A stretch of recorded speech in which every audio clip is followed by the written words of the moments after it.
Hey Maddie, is drinking a Coke Zero while you try to talk into a camera a good idea when you already have reflux? Yes, it is. Thank you for asking. Anyway, hi, I'm Madeline or just Maddie. I have reflux and we're doing a reading recap. This is gonna be so bad. It's so many burps. I'll cut them out. We're all friends here, right? We can be honest with each other. We judge books by their covers, right? Like we all do. Everybody does. One thing that I've noticed myself doing recently is judging books almost entirely on their covers, and then maybe like their overall Goodreads rating or Amazon rating or something like that. I'm not reading any synopses. I'm not looking at any reviews. I'm looking at book covers and titles and going, okay, you're in. And that is so fun for me. And so today, in talking about some of the stuff that I've read recently, which is what we're doing a reading recap, I want to tell you what I thought these books were about based on their covers and titles, and then what they actually ended up being about, and then whether or not I liked them. So it's still going to be fairly spoiler-free because apparently I'm very spoiler conscious, but that's kind of how we're formatting stuff today. Isn't that fun? So let's roll right into our first one, The Last Thing He Told Me by Laura Dave. So what did I expect based on the cover and title? The title reminded me a bit of Everything I Never Told You by Celeste Ng, great book. And so based on that, I kind of expected a sudden disappearance or death that is maybe unexplained, and there's some family drama or family secrets around that. That was quite close, fairly close. There are definitely elements of The Last Thing He Told Me that I didn't expect, but it's relatively in the same genre or in the same vein, I would say, a bit. So this book starts out with Hannah, our main character, getting a note from her husband Owen that just says protect her. And the note is delivered via a random child that Owen ran into, and Hannah assumes that that protect her is referring to Owen's daughter, so Hannah's stepdaughter, Bailey, who's a teenager. And when she tries to get a hold of Owen to be like, what is going on, she can't get through to him, and then shortly learns that he's been implicated in this white-collar crime thing at the tech firm where he works. So he's like on the run. Hannah has Bailey, and she's trying to figure out what she needs to protect Bailey from, and maybe learn a bit more about Owen's past, and maybe he's not the person that she thought he was. Mysteries, unknowns, secrets. So does that align with my expectation? A little bit, in terms of like the family drama and family secrets, kind of. If you look at the genre that this is supposed to be, I think it's first a mystery, which like, okay. And then secondarily, a thriller. It won the Goodreads Choice Award in 2021 for mystery and thriller. I would in no world classify this as a thriller. There is very little to be thrilled by in this story. It lacks some momentum. Like there are unknowns, but it does not feel immediate or urgent or dangerous really at any point. Even when you learn kind of what the danger was, it still just, it feels more like a family drama. So because of that, I was kind of expecting an ending that was too convenient. So I went into the ending being like, all right, how are you going to pretend that this is all like easily wrapped up? But it actually had the ending that it deserved, which I appreciated. It didn't try to make everything too perfectly tied up with a bow, so that's nice. I can't talk about this book without talking about this one thing because it dominated so very much of my brain space when I was reading. And it's not a spoiler, but if you want to read this book, I would recommend skipping the next few seconds because once you see it, you can't unsee it, and I don't want to make you see it if you don't want to see it yet. You know what I mean? It's a writing habit, and I think maybe the best way to explain this is with an example. So let me think of an example here. I am wearing pants, gray pants from Target. I am wearing gray pants from Target, and they are lovely. These gray pants from Target might be the loveliest pants I've ever owned. It's that sort of overlapping short sentence things. I experienced this book as an audiobook, and I honestly don't know if I would have noticed it sooner or not at all if I was reading it in print. But as an audiobook, once I noticed this pattern, I couldn't process anything else that was going on because all I could think about was, when is this going to happen again?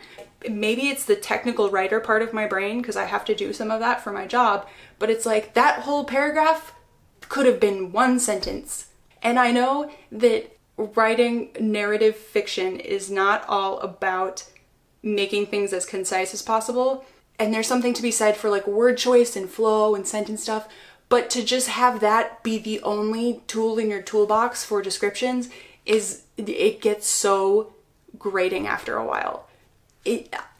Like I said, all I could think about was, she's gonna do it again. She's gonna do it again. There is something deeply wrong with me. If you read it after hearing this from me, please let me know if you also notice it, or if it's just a thing that I picked on all weird. I don't usually give my like Goodreads star rating on books because they're so in flux. Even after I've finished a book, if I think about it more later, sometimes I go back and change it. So I don't know, but I'm gonna do it in this video. So I gave this one 3 stars. I am drinking Coke Zero. Even though I have reflux, I am drinking Coke Zero.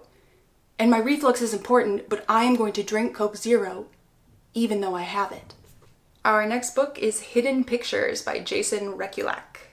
Cover judgment. Based on the cover, I thought this was going to be about some sort of code cracking in the forest, maybe related to a serial killer. Very incorrect. All the way wrong.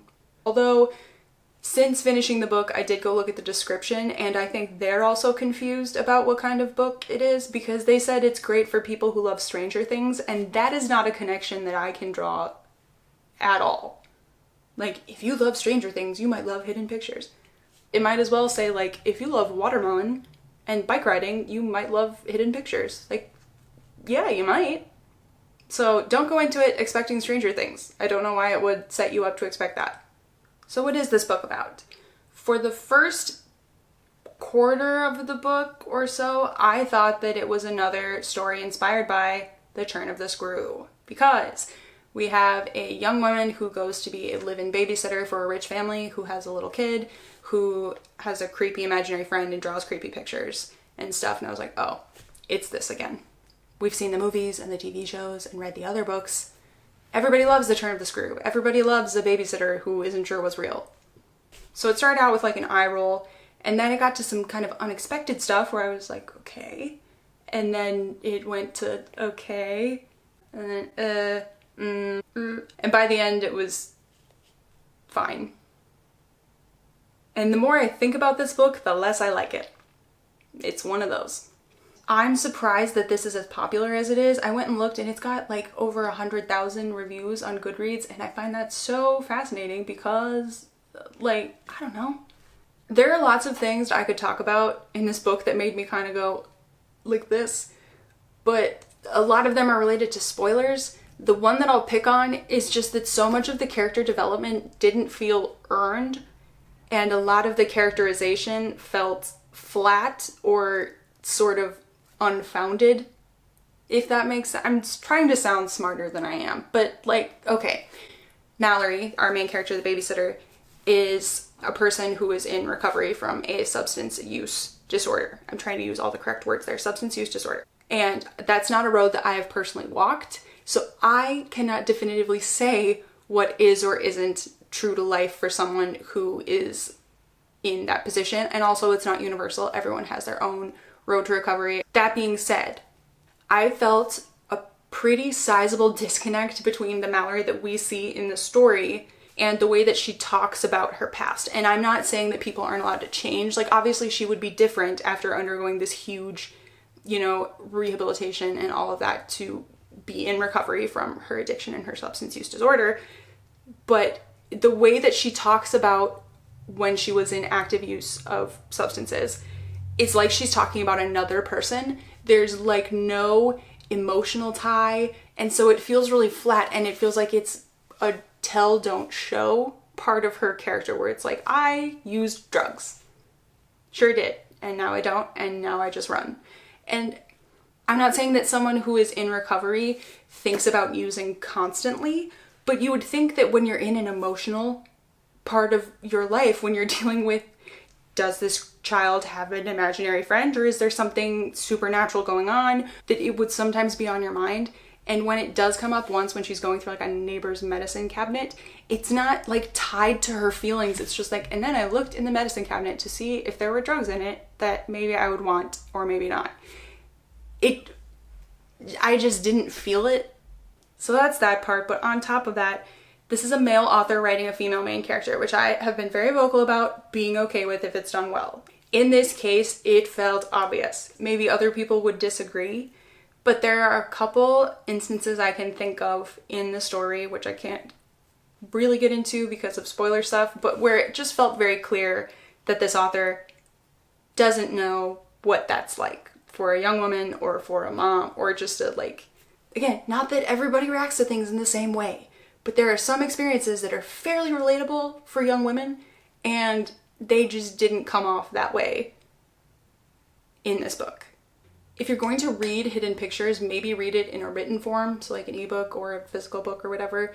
I listened to it as an audiobook and later learned that there are copies of like the drawings that are referenced in the book in the books. So like I didn't get that as an audiobook. So I looked them up later, and without the surrounding context of it being creepy children's drawings, they just made me giggle.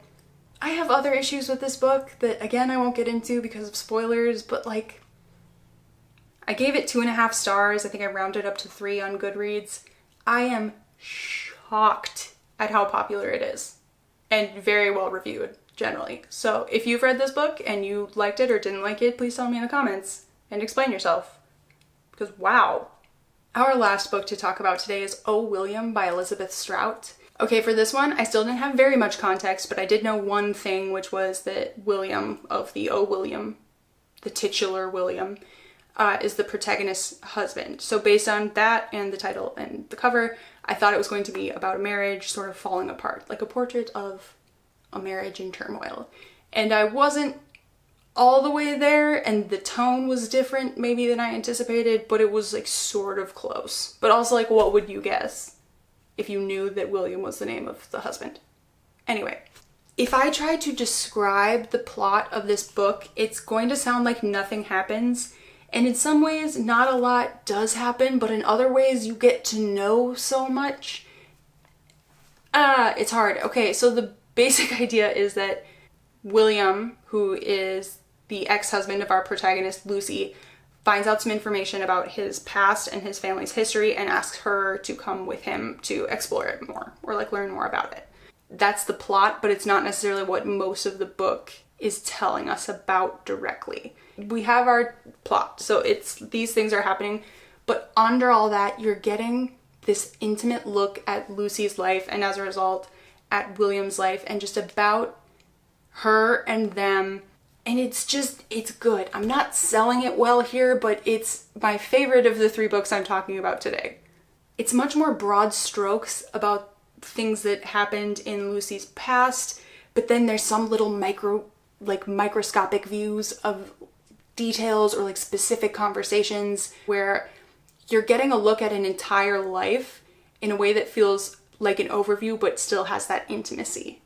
I almost think of it as some books feel like mazes where you're working your way through. Some feel like roller coasters where you're along for the ride. It's all exciting and there's turns and loops and stuff. This one, the closest I can think of is, it's like Lucy, so the main character, the narrator, and the writer. It's one of those books where it's like the main character is writing it. It feels like you know her a little bit, like you're an acquaintance, you met somewhere and you really liked her, and she invited you to a small dinner party at her house and is now showing you around her house and telling you a little bit about her life. And based on what you see in the different rooms and kind of as you're moving around, you start to assume things, like fill in the blanks that she's not telling you, and she knows you're doing that and she trusts you with that and is just very kind and understanding and wants you to know her but doesn't want to overwhelm you. So it's like that, and along the way, she's learning how to talk about herself, or like kind of more about herself as well. It's just lovely, and I loved her so much.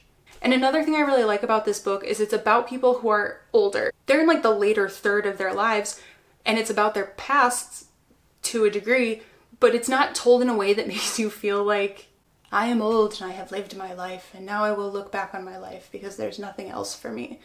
You can have characters who are older and it's not just a retrospective where now they're doing nothing. You know what I mean? And I think that felt refreshing and cool and different to me. I enjoyed that. Even though it's not the most hard-driving plot of all time, I just really liked it, and I gave it 4 stars. So it's not for everybody, but it was for me. Thanks for hanging out with me today.